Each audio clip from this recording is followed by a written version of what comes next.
Hi guys, ನಾವು ಹೋಗ್ತಿದ್ದೀವಿ ನಮ್ಮ ಫ್ರೆಂಡ್ಸನ್ನು ಪಿಕ್ ಮಾಡಲಿಕ್ಕೆ. ಆಫ್ಟರ್ 6 ಮಂತ್ ಅವ್ರು ಬರ್ತಾ ಇದ್ದಾರೆ, 3 ಜನ ಬ್ಯಾಂಗ್ಳೂರಿಂದ. ಡಿಗ್ರಿಯಲ್ಲಿ ನಾವು ಒಂದೇ ಕ್ಲಾಸಲ್ಲಿ ಕಲಿತದ್ದು ಆ್ಯಂಡ್ ತುಂಬ ಫೈಟ್ ಎಲ್ಲ ಮಾಡಿ ಆ್ಯಂಡ್ ಫೇರ್ವೆಲ್ ಆಯಿತು. ಆ್ಯಂಡ್ ಇವತ್ತು ನಮ್ಮ ಗ್ರ್ಯಾಜುಯೇಷನ್ ಡೇ. ಸೊ ನಾನು ಮತ್ತು ಅಪ್ಪ ಹೋಗ್ತಿದ್ದೇವೆ ಪಿಕ್ ಮಾಡಲಿಕ್ಕೆ. ಯಾಕಂದರೆ ಅವರಿಗೆ ಬಸ್ ಸ್ಟಾಪ್ ಇಲ್ಲಿ ಮನೆ ಹತ್ತಿರ ಕೊಡಲಿಲ್ಲ.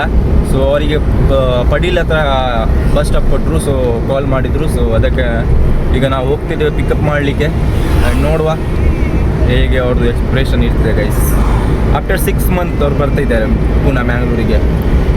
ಬ್ಯಾಂಗ್ಳೂರಲ್ಲಿ ಒಳ್ಳೆ ಜಾಬ್ ಆಗಿದೆ ಅವರಿಗೆ 3 ಜನಕ್ಕೆ. ಸೊ ನೋಡುವ, ನಿಮಗೆ ತೋರಿಸ್ತೇನೆ ಅವರಿಗೆ. ಓಕೆ,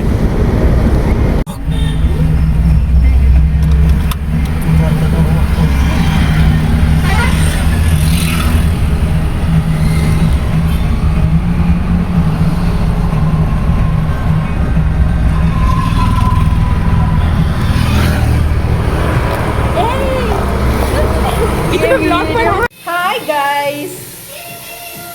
ಎಲ್ಲ ಅವ್ರು ಕಾಣಿಸ್ತಾನೆ ಇಲ್ಲ. ಆಫ್ಟರ್ ಲಾಂಗ್ ಟೈಮ್ ಹಿಂಗ ನೋಡಿ ಗಾಯ್ಸ್, ನಮ್ದು ರಾಜನ್ ಎಂತ ಅಡುಗೆ ಮಾಡ್ತಿದ್ಯಾ Rajan? Rice, jeera rice. Jeera rice ಮಾಡ್ತಾ ಇದ್ದಾನೆ. ಇವರು ಬರುವ ಮುಂಚೆ ಜ್ಯೋತಿ ಹೇಳಿದ್ರು ಬಿರಿಯಾನಿ ಮಾಡಿ ಕೊಡು. ಸೊ ಬಿರಿಯಾನಿ ಈಗ ಪ್ಲಾನ್ ಕ್ಯಾನ್ಸಲ್ ಆಯ್ತು. ಹೇಳ್ತಾ ಇದ್ದಾರೆ ಬಿರಿಯಾನಿ ಬೇಡ, ಚಿಕನ್ ಗ್ರೇವಿ ಅಂಡ್ ರೈಸ್ ಮಾಡು. ಸೊ ರೈಸ್ ಇಟ್ಟಿದ್ದೇನೆ, ಚಿಕನ್ ಗ್ರೇವಿಗೆ. Chicken gravy is Rajan style, ನಮ್ ಸ್ಟೈಲ್ ಅಲ್ಲ, ರಾಜನ್ ಸ್ಟೈಲ್. ಗ್ರಾಜುಯೇಷನ್ ಡೇಗೆ ಆಯಿಲ್ ಎಲ್ಲ ಹಾಕೊಂಡು ರೆಡಿ ಆಗ್ತಿದ್ವಿ. Full backup oil. ಹುಡುಗ ನೋಡ್ಲಿಕ್ಕೆ ಹೋಗುದು, ಹುಡುಗ ಜ್ಯೋತಿಗೆ ಹುಡುಗ. ಎಲ್ಲೇ ಜ್ಯೋತಿ ಲೈಫಲ್ಲಿ ಮದುವೆ ಆಗ್ಬಾರ್ದು ಅಷ್ಟೇ ಮೋಟಿವೇಶನ್. ಗಾಯ್ಸ್, ಈಗ ನಾನು ಈರುಳ್ಳಿ ಕಟ್ ಮಾಡಕ್ ಹೋಗ್ತಾ ಇದ್ದೀನಿ. ಸೊ ಈಗ ಹೇಳುವ ಏನಾರು ಮಾತಾ ಸಾಯಿ ಇಲ್ಲಿ ನೋಡಿ, 1/2 ಅವರ್ ಆಯ್ತು ಅವ್ನು ಚಿಕನ್ ಕಟ್ ಮಾಡಕ್ ಶುರು ಮಾಡಿ. ನನ್ನ ತೋರ್ಸು, ಎಫರ್ಟ್ ಹಾಕಿ ಕಟ್ ಮಾಡ್ತಾ ಇದ್ದೀನಿ. ಕಣ್ಣಲ್ಲಿ hard worker, one of the best hard worker. ಮೊಟ್ಟೆಯಲ್ಲಿ ಉಪ್ಪು ಜಾಸ್ತಿ ಆಗಿದೆ. ವೈಟ್ ರೈಸ್ ಸೀರಿಯಸ್ಲಿ ಬೆಳಿಗ್ಗೆಯಿಂದ ಕುಡಿತಾ ಇದ್ದಾಳೆ, ಇನ್ನೂ ಮುಗಿಸಿಲ್ಲ.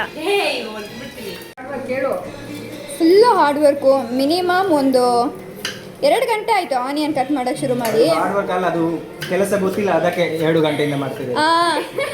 ಕೆಲಸ ಗೊತ್ತಿದ್ರೆ ಬೇಗ ಆಗ್ತಿತ್ತು. ಹಾಗಾದ್ರೆ ನಿನಗೂ ಗೊತ್ತಿಲ್ಲ ಅಂತಾನೆ ಅರ್ಥ ರಾಜನ್. ಮಿನಿಮಮ್ 1 ಅವರ್ ಆಯ್ತು. ಸರಿಯಾಗಿ ನಾನು ಸರಿಯಾಗಿ ಕಟ್ ಮಾಡ್ತಾ ಇದ್ದೀನಿ ಜ್ಯೋತಿ.